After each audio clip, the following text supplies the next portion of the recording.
Hello students, how are you all? Welcome to CR International School online classes. This is your EVS subject, class 5th, and today we are continuing with our 6th chapter, food production and storage. ये chapter हमने कल start किया था, इसका explanation चल रही थी. आज हम इसके आगे के जो सब हेडिंग्स हैं उनको पढ़ेंगे. तो बेटा जो नेक्स्ट टाइप की फार्मिंग यहाँ पर आज हम डिस्कस करेंगे वो है शिफ्टिंग फार्मिंग. जैसा कि नाम से ही पता चलता है, शिफ्टिंग फार्मिंग का मतलब है शिफ्ट करके की जाने वाली खेती. तो इसको हम पढ़ते हैं. Many tribal communities still live in the forest, यानी कि बहुत सी आदिवासी जातियाँ जो हैं वो जंगलों में रहती हैं अभी भी. They do not grow crops on the same piece of land again and again. ये आदिवासी जातियाँ जो हैं जो जंगलों में पाई जाती हैं, ये कभी भी एक ही जगह पर बार बार खेती नहीं करती हैं.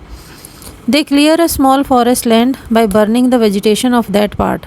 वो जंगलों में किसी छोटे हिस्से को, भूमि के छोटे हिस्से को खाली करते हैं, यानी जो जंगल होता है उसके पेड़ों को जलाकर एक हिस्सा खाली कर लेते हैं और वहाँ पर अपनी फसलें उगाते हैं. 2-3 साल जब वो एक ही जगह पर फसल उगा लेते हैं, उसके बाद वो दूसरी जगह पर शिफ्ट करते हैं. They grow crops in this piece of land for 2-3 years and then move to another part. यानी एक ज़मीन पर वो केवल 2 से 3 साल तक ही खेती करते हैं, दोबारा उसका इस्तेमाल नहीं करते. ऐसे किसान जो इस तरह का मेथड अपनाते हैं, बार बार जगह बदलते रहते हैं खेती करने के लिए, उनको हम नोमैडिक फार्मर्स कहते हैं. नोमैडिक का अर्थ है घुमंतु, यानी जगह जगह पर घूमने वाले लोग. तो ये जो किसान होते हैं ये कभी भी एक जगह पर खेती नहीं करते, अपनी जगह बदलते रहते हैं. इस कारण से इनको हम नोमैडिक फार्मर्स कहते हैं और इनके द्वारा जिस तरह का मेथड अपनाकर खेती की जाती है उसको शिफ्टिंग फार्मिंग कहा जाता है. ठीक है बेटा, इस पिक्चर में आपको शिफ्टिंग फार्मिंग की पिक दिखाई गई है, जिसमें जंगल के पेड़ों को काटकर कुछ हिस्सा ज़मीन का खाली किया जाता है और जहाँ पर फिर आदिवासियों के द्वारा खेती की जाती है. इसके अलावा जो नेक्स्ट है हेडिंग वो है live stock rearing. Live stock rearing का मतलब होता है कैटल्स. कैटल यानी हमारे जो पशु होते हैं जिनका इस्तेमाल हम खेती के कार्यों में करते हैं, उनका पालन पोषण करना. तो live stock means cattle. Live stock rearing is also a part of agriculture.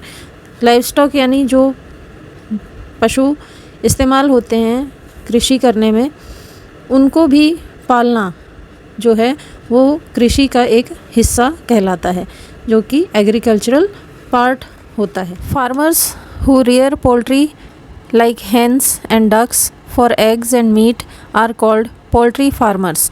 यानी कि वो किसान जो पोल्ट्री फार्म्स में मुर्गियों और बतख को पालते हैं, उनसे अंडे और मीट प्राप्त करने के लिए, उनको हम पोल्ट्री फार्मर्स कहते हैं. आपने देखा होगा कई जगह पोल्ट्री फार्म्स के लेबल होर्डिंग्स लगी होती है, वहाँ पर बहुत मात्रा में मुर्गियों का पालन पोषण किया जाता है और उनसे अधिक अंडे जो हैं वो प्राप्त किए जाते हैं और उनके मांस को चिकन के रूप में इस्तेमाल किया जाता है. तो जहाँ पर इनका पालन पोषण किया जाता है उस जगह को पोल्ट्री फार्म कहा जाता है, और जो किसान इनका पालन पोषण करते हैं वो पोल्ट्री फार्मर्स कहलाते हैं. Those who raise cows and buffaloes for milk, butter and cheese are called dairy farmers. यानी कि इनके अलावा भी पोल्ट्री फार्मर्स जो होते हैं, इनके अलावा डेयरी फार्मर्स भी होते हैं जो गाय भैंसों को पालते हैं और उनसे दूध, मक्खन, पनीर जैसे डेयरी प्रोडक्ट्स प्राप्त करते हैं. Cattle which are reared for their milk are known as milch cattle. यानी वे पशु जो दूध के लिए पाले जाते हैं, जिनसे दूध प्राप्त किया जाता है, ऐसे पशुओं को मिल्च कैटल कहा जाता है। ठीक है। और इसके अलावा हॉर्टिकल्चर भी एक प्रक्रिया होती है। Horticulture means growing of fruits like apples, oranges etcetera in orchards. यानी कि हॉर्टिकल्चर एक ऐसी कृषि है जिसमें बहुत अधिक मात्रा में फलों के पेड़ उगाए जाते हैं और उनसे अधिक से अधिक मात्रा में फलों का उत्पादन किया जाता है।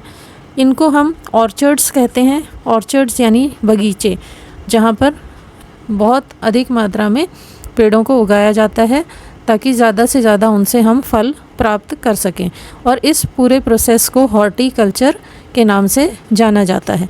नेक्स्ट टाइप की जो फार्मिंग है उसे हम पिसीकल्चर कहते हैं। Pisciculture is rearing fresh water and salt water fish, prawns etcetera. यानी कि पिसीकल्चर में जो ताज़े पानी और खारे पानी के जीव होते हैं, जिनमें फ़िश, प्रॉन्स आदि शामिल हैं, उनको पाला जाता है फॉर कंजम्पशन, यानी उनका सेवन करने के लिए उनको पाला जाता है।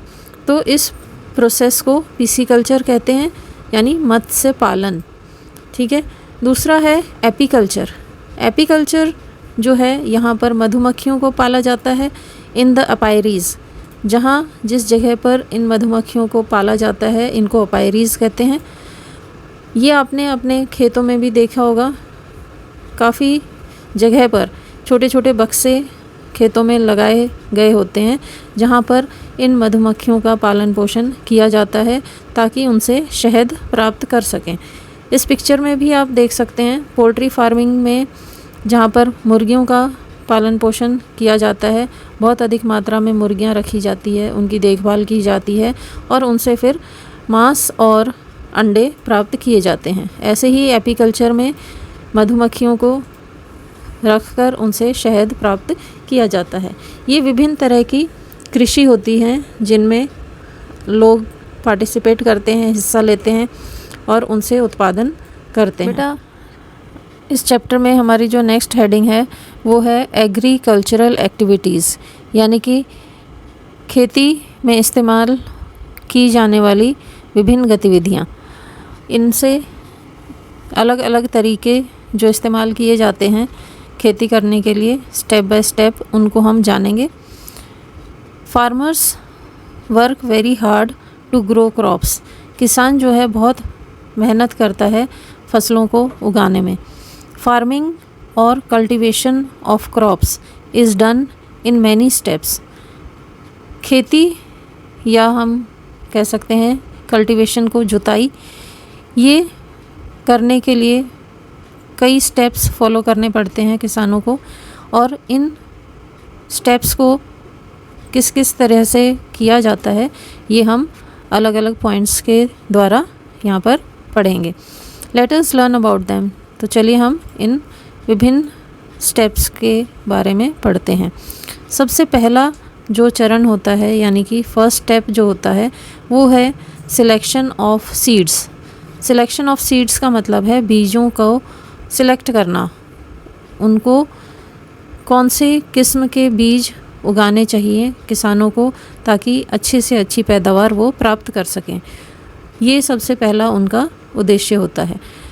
फॉर अ हेल्दी क्रॉप, एक अच्छी फसल के लिए, it is important for farmers to get healthy seeds. तो ये बहुत इम्पॉर्टेंट होता है, बहुत ज़रूरी हो जाता है कि अच्छी फसल के लिए अच्छे बीजों का सिलेक्शन किया जाए। Farmers bye seeds from seed markets and seed banks. किसान जो हैं बीजों को, बीज के जो बाज़ार होते हैं, बीजों की दुकानें जो होती हैं, बीज भंडार जो होते हैं, वहाँ से इनको अलग अलग कैटेगरी में प्राप्त होने वाले बीजों को छांट कर उनमें से अच्छे बीज सिलेक्ट करते हैं। Scientists are always trying to develop more. और जो वैज्ञानिक होते हैं वो भी हर संभव कोशिश करते हैं कि अच्छे से अच्छे बीज वो पैदा कर सकें, बना सकें, ताकि किसान उन बीजों को लगाकर खेतों में अपने अच्छी से अच्छी पैदावार प्राप्त कर सके।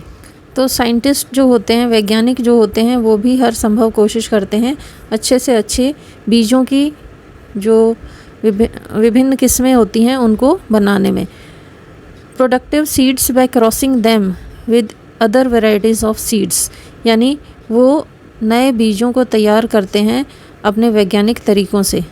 इन the 1960s scientists were able to develop high yielding varieties of seeds for rice and wheat to feed the growing population. जैसे कि हमारे देश की जनसंख्या ज़्यादा बढ़ती जा रही थी, तो 1960 का जो वर्ष था, उस समय जो वैज्ञानिक थे उन्होंने बहुत अच्छी पैदावार देने वाले बीजों को बनाया, जिससे बहुत अधिक मात्रा में उन्होंने पैदावार प्राप्त की, जिससे जो जनसंख्या तेज़ी से बढ़ रही थी उनका पेट आसानी से भरा जा सके।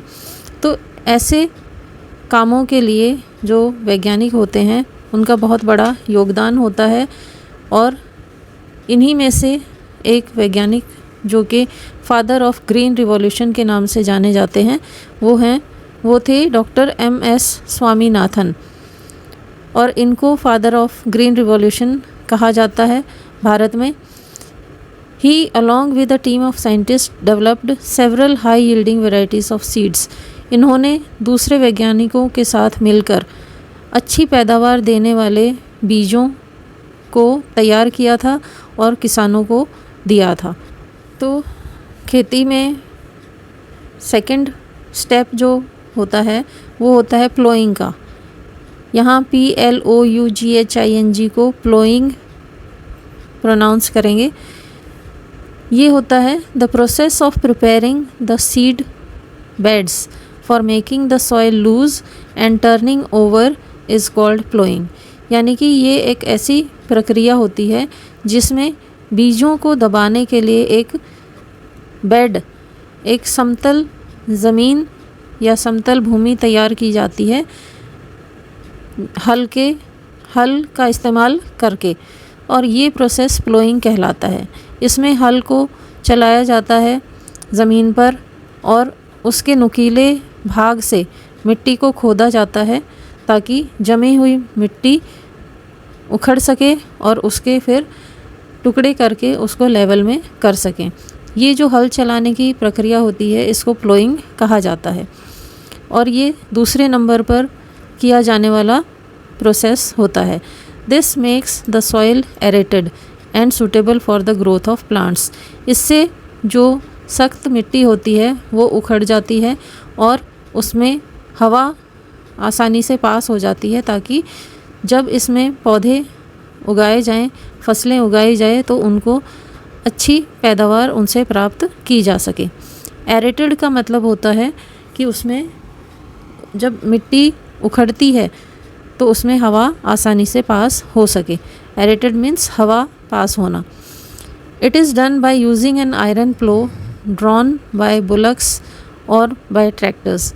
ये जो हल चलाने की प्रोसेस गतिविधि होती है इसको बैलों के द्वारा या ट्रैक्टर के द्वारा पूरा किया जाता है। इस पिक्चर में आप देख सकते हो किसान 2 बैलों का इस्तेमाल करके हल चला रहा है, और जो ज़मीन जहाँ पर मिट्टी सख्त तरीके से दबी होती है वो उस नुकीले हिस्से से उखड़कर ढीली हो जाती है और फिर उसको समतल करके इसमें बीज बोए जाते हैं।